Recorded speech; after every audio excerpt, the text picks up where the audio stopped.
नमस्कार मित्रांनो, मी शिरीष लहाडे. बातमी मागची बातमी या सत्रामध्ये आज आपण एका महत्त्वाच्या विषयावर चर्चा करणार आहोत की इतके दिवस आता गेले 8-10 दिवस Trump Trump Trump Donald Trump यांच्यावर चर्चा झाली. सगळ्या जगभर त्यांनी लावलेला टेरिफ, त्यांची पुतीनबरोबरची बैठक, या गोष्टीमध्ये सगळ्यांचं लक्ष अडकलेलं होतं. पण आपल्या एका महत्त्वाच्या गोष्टीकडे दुर्लक्ष होतं की चीन, जो आपला शेजारी आहे, परंपरागत शत्रू आपण त्याला मानतो, तर या ट्रम्पच्या टेरिफमुळं किंवा ट्रम्पच्या भारताला देण्यात आलेल्या मुद्दाम त्रास देण्याच्या प्रवृत्तीमुळं चीनशी संबंध आपले कसे निर्माण होत आहेत याच्याबद्दल आपल्याला थोडंसं माहिती घेणं गरजेचं आहे. गेल्या 8-10 दिवसामध्ये जी काही प्रगती झालेली आहे किंवा ज्या घडामोडी घडलेल्या आहेत त्या तुमच्या कानावर घालायच्या आहेत. की ट्रम्प विरोधात ट्रम्पने रशियावर बंधनं आणली. ट्रम्प चीनला शत्रू मानतो, त्याच्यावर सुद्धा त्यांनी मोठ्या प्रमाणामध्ये टेरिफ लावलेला होता. आणि आपण रशियाची मित्र आहोत म्हणून आपल्याला पण त्रास, म्हणजे खरं आपला काहीच संबंध नाही भारताचा, पण त्यांनी जाणीवपूर्वक भारताची खोडी काढण्याचा प्रयत्न केला. त्याच्यामुळे घडलं काय, तर रशिया, चीन, भारत हे 3 देश एकत्र यायला लागले आणि तिघं शेजारी आहेत. आशिया खंडातले सगळ्यात प्रबळ आणि ताकदवान देश आहेत. आणि ट्रम्पचे, ज्याला आपण जागतिक व्यावहारिक ज्ञान जे आहे ते थोडंसं कमी पडलेलं आहे की हे 3 देश एकत्र आले तर जगातील 20% लोकसंख्या एकत्र येते. आणि 3 प्रबळ देश, तिघं अण्वस्त्रधारी आहेत. जर कधी पुढं युद्ध झालं तर हे 3 देश म्हणून अमेरिकेला सहजासहजी हरवू शकतात. याचा विचार न करता त्यांनी या तिघांना एकत्र येण्याची संधी दिलेली आहे.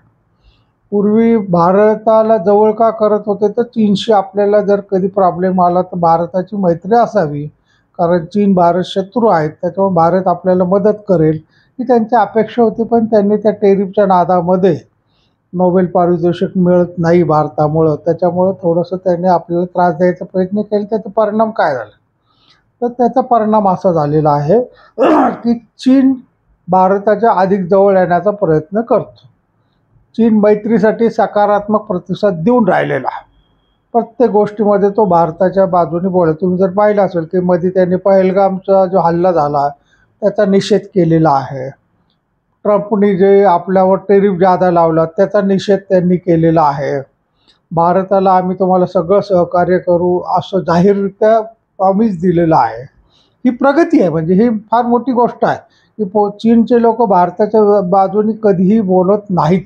उलट ज्यावेळेस संधी मिळेल त्यावेळेस टीका करण्याचा प्रयत्न ते करतात. पण येत्या 15 दिवसामध्ये हा प्रकार घडलेला आहे. मग आता याला बळकटी यावी म्हणून चीननी त्यांचे परराष्ट्र मंत्री जे आहेत वान, त्यांना भारतामध्ये पाठवलेलं आहे. आज सोमवारचे ते भारतामध्ये दाखल होतील. आणि तुम्हाला गंमत सांगतो की ते परराष्ट्र मंत्री आहेत, परराष्ट्र मंत्र्याबरोबर तर त्यांची मुलाखत होईल, पण ते मुख्यतः भेटणार आहे ते अजित डोवालला भेटणार, जे आपले नॅशनल सिक्युरिटी ॲडवायझर आहेत NSA, त्यांची गाठभेट घेणार आहे. आता त्यांची गाठभेट घेण्याचं कारण काय, तर ही गोष्ट तुम्ही समजून घेतली पाहिजे की NSA हे नेहमी भारताच्या संरक्षणाच्या विषयीने विचार विनिमय करत असते. चीनचं ना आपलं जे सरहद्दीवरचं वाद आहे, वादावादी काय आहे तर सरहद्दीची आहे. त्यांचं म्हणणं अरुणाचल आमचं आहे, अक्साई चीन आमचा आहे, लडाख आमचा आहे, आणि ते कुरघोडी करत हळूहळू पुढं सरकण्याचा प्रयत्न करतात. 1962च्या युद्धामध्ये जवळजवळ त्यांनी 4000 चौरस किलोमीटरचा प्रवेश त्यांनी आपला भारताचा ढापलेला आहे. तर मध्ये डोकलाम झालं तर तिथं आपल्याला चीनचं आपल्याशी वादावादी झाली. तर ते NSA डोवालबरोबर जी चर्चा करणार आहे ते या संदर्भात करणार आहे की भारताचे आणि चीनचे जे सरहद्दीचे प्रॉब्लेम आहेत ते आपण मोकळ्या मनाने बैठकीमध्ये सोडूया. आम्ही अक्साई चीन द्यायला परत असो असं इनडायरेक्ट त्यांनी सुचवलेलं आहे. लष्कर मागं घ्यायचं त्यांची तयारी आहे. भारताबरोबर जे लष्करी प्रॉब्लेम आहेत किंवा वादावादी आहेत त्या सगळ्या प्रश्नावर तातडीने तोडगा काढू अशी त्यांची इच्छा आहे. आणि हे सगळं बैठकीत ठरवल्यानंतर ते परराष्ट्रमंत्र्यांची गाठ घेतील, कदाचित मोदींशी पण त्यांची भेट होण्याची शक्यता आहे. आणि हे सगळं निर्णय घेऊन मग ते त्यांचे जे झी जिनपिंग अध्यक्ष त्यांच्या कानावर घालतील आणि मोदी जवळजवळ 31 ऑगस्ट किंवा 1 सप्टेंबर असं जपान चीनशी जी त्यांची भेट आहे तर चीनमध्ये राष्ट्राध्यक्षांची चर्चा होईल आणि त्याच्यामध्ये काही करार होण्याची शक्यता वर्तवली जाते. आणि त्याच्यातून प्रतिसाद हेतू काय की जगामध्ये मित्र आणि शत्रू हे कायमचे कोणी नसतात. आज अमेरिकेने वाकडेपणा धरल्यामुळे चीन भारत जवळ येत असेल तर ती चांगलीच गोष्ट आपण समजलं पाहिजे. कारण आपल्याला जे कायम एक चीनी सरहद्दीवर टेन्शन असतं ते आपोआप कमी होतं. मोदींची भेटीनंतर भारत चीनमध्ये संबंधामध्ये मोठा फरक पडेल. मग आता चीनने प्रतिसाद द्यायला सुरुवात केली त्याचं आणखी एक तुम्हाला उदाहरण देऊन सांगतो की आपण चीनकडून मोठ्या प्रमाणात आयात करतो कारण चीनच्या बऱ्याच गोष्टी आपल्याला गरजेच्या असतात. त्याच्यामुळे आपण चीन शत्रू असूनही कधी व्यवहार थांबवलेला नाही. चीन भारताकडून मात्र कमी प्रमाणामध्ये आयात करायचा म्हणजे आपण तशी व्यापारी तूट आपल्याला जास्त होती. पण चीनने स्वतःहून आवाहन केले की आम्ही तुमच्याकडून जास्त प्रमाणात वस्तू घेऊ. आता आपण जे पूर्वी रशियातून क्रूड तेल आणायचो ते रिफाईन करून युरोपियन देशांना विकायचं. आता युरोपियन देशांची जे उलटलेत तर आपलं जे डिझेल आहे तर 4 लाख बॅरल डिझेल परवा चीननी भारताकडून खरेदी केलं. त्यांनी सांगितलं की तुम्ही तिकडे पाठवायचं म्हणजे आमच्याकडे पाठवा. तुमचा तांदूळ आहे तो आम्हाला पाठवा. चीनमध्ये लोकसंख्या जास्त आहे त्या मानाने शेतीचं प्रमाण उत्पादन जे आहे ते कमी आहे. मग आपल्या शेतीच्या पदार्थांना अन्नधान्याला त्यांच्या देशामध्ये मोठ्या प्रमाणात मागणी आहे आणि त्याच्यामुळं आपल्याला तो एक नवीन ज्याला आपण व्यापारी क्षेत्र म्हणतो ते मिळालेलं आहे. नथुला खिंड आणि सिमला जवळचा आणखी एक खिंड आहे. पूर्वी जो चीनशी जेव्हा पुरातन काळामध्ये चीन भारत व्यापार व्हायचा तो नथुला खिंडीतून व्हायचा. तर ती बंद होती. डोकलामच्या युद्धानंतर बंद होतं. ती त्यांनी आता पुन्हा चालू केलेली आहे. 2 खिंडी चालवत तिथून सुद्धा तुम्ही जमीन मार्गे आपण एकमेकाशी व्यवहार करू शकतो. हा त्यांचा प्रयत्न आहे. त्याच्यानंतर खूप दिवस झाले मानस सरोवर यात्रा बंद होत्या पहा. या डोकलाम युद्धानंतर त्यांनी याला परवानगी नाकारली होती. आता या वर्षीपासून त्यांनी मानस सरोवर यात्रेला सुद्धा परवानगी दिलेली आहे आणि यावर्षी आपले भारतीय जे प्रवासी आहेत ते मानस सरोवराला भेट देतील. पूर्वीपेक्षा रस्ते अधिक चांगले केल्यामुळे मानस सरोवरला जायला आता सोपं झालेलं आहे.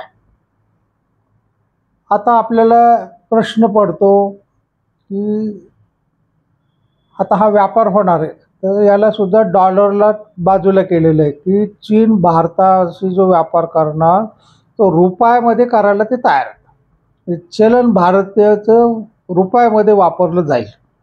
त्याच्यामुळे रुपया बळकट होतोय, डॉलरची डिव्हॅल्युएशन होतं.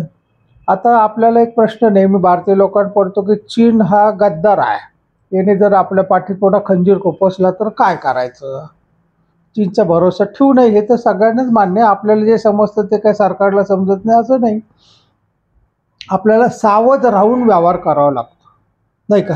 आता चीनला सुद्धा पूर्ण कल्पना आहे की भारत हा आता काही 1962चा नाही आहे की त्याच्याजवळ सैनिकांना चांगले बूटसुद्धा नव्हते. आता आपण चीनच्या सरहद्दीपर्यंत रस्ते बांधलेले आहेत. चीनच्या सरहद्दीवर ब्रह्मोस क्षेपणास्त्र तैनात केलेले आहेत. मोठमोठे लष्करी सेंटर उभारलेले आहेत. तिथं विमानदल दाखल झालेलं आहे. त्याच्यामुळे कोणत्या क्षणी जर युद्धाची वेळ आली तर भारत एक क्षणामध्ये चीनला नेस्तनाबूत करू शकेल इतकी ताकद आपण चीनच्या लष्करी सरहद्दीवर तयार केलेली आहे. त्याच्यामुळे चीन जाणून आहे की आपल्याला जर पूर्वीसारखा आपण जर काही प्रयत्न केला सैन्याचा बळावर तर आपण त्याच्यामध्ये मार खाऊ. कारण चीनच्या लष्कराला उंच जागेवर थंड हवेत काम करण्याची सवय नाही. भारतीय सैनिकांना मात्र आहे. त्याच्यामुळं चीनचे सैनिक सरहद्दीवर यायला नेहमी रडत असतात आपले सैनिक आनंदाने जातात. लष्कर आता मग चीनने आणखी एक प्रतिसाद काय दिला की बा आम्ही लष्कर मागं घेऊ, जे बॉर्डरवर लष्कर आहे ते मागं घेऊ. अक्साई चीन जो त्यांनी ताब्यात घेतलेला आहे तो जवळजवळ पश्चिमेच्या बाजूला चीनच्या आहे, भारताचा भाग आहे पण त्याचं नाव अक्साई चीन आहे. तर तो चीननी जो ताब्यात घेतलेला आहे त्याच्यातूनच म्हणजे पाकिस्तानला जो रस्ता जातो तो त्याच्यातून जातो, तर तो आम्ही तुम्हाला परत देऊ. ही गोष्ट सुद्धा चीननी कळलं, म्हणजे चीनकडून प्रतिसादासाठी प्रत्येक गोष्ट होकारात्मक घेतली. मग आता ते जर प्रतिसाद देत असतील आणि आपल्याला जर नवीन व्यापारी क्षेत्र मिळत असेल, आपल्या सरहद्दीवरचं टेन्शन थोडं कमीसं होत असेल, तर चीनबरोबर मैत्री करायला काहीच हरकत नाही असं सरकारचं मत आहे. चावत राहणार, आपण पूर्ण विश्वास टाकणार नाही, आपलं लष्कर सदैव तयारीत राहणार. पण जर व्यापार वाढत असेल तर आपलं, कारण अमेरिकेबरोबरचा व्यापार कमी होत असेल तर तो कुठेतरी भरपाई केली पाहिजे. त्याच्यामुळे जपान, ऑस्ट्रेलिया, चीन, ब्राझील या देशांबरोबर आपले व्यापारी संबंध आपण वाढवत आहोत. आणि ही नवीन तुम्हाला घडामोड समजून सांगायची होती की आपण चीनच्या अधिक जवळ चाललेलो आहोत, चीन आपल्या जवळ येत आहोत. याचा परिणाम चीन पाकिस्तान संबंधावर पण होईल, कारण पाकिस्तानने चीनची संघ सोडून अमेरिकेची धरायला सुरुवात केल्यामुळे चीन पण नाराज झालेला आहे की आम्ही तुम्हाला खात बोलतो, पोचतो, कर्ज देतो, विमानं देतो आणि तुम्ही अमेरिकेची पाठराखण करतात. तर कदाचित चीन पाकिस्तानला धडा शिकवण्याचा प्रयत्न करेल, त्याच्यामुळं आपल्याला त्याचं सहाय्य अधिकरित्या होऊ शकतं. एकंदरीत घडामोड पॉझिटिव्ह आहे. येणाऱ्या काळामध्ये जेव्हा मोदी चीनला भेट देऊन येतील तेव्हा आपल्याला लक्षात येईल की नक्की या प्रकरणामध्ये भारताची आणि चीनचा फायदा कोणाचा आहे, पाठीत खंजीर खुपसला जाईल का, विश्वासघात होईल का, तर याची काळजी घेऊन मोदी काय ठरवून येतात हे आपल्याला सप्टेंबरमध्ये समजेल. आज आपण इथं थांबूया. माझ्या या यूट्यूब चॅनलला लाईक करा, सबस्क्राईब करा, कॉमेंट्समध्ये तुमचं मत मांडा. रामकृष्ण.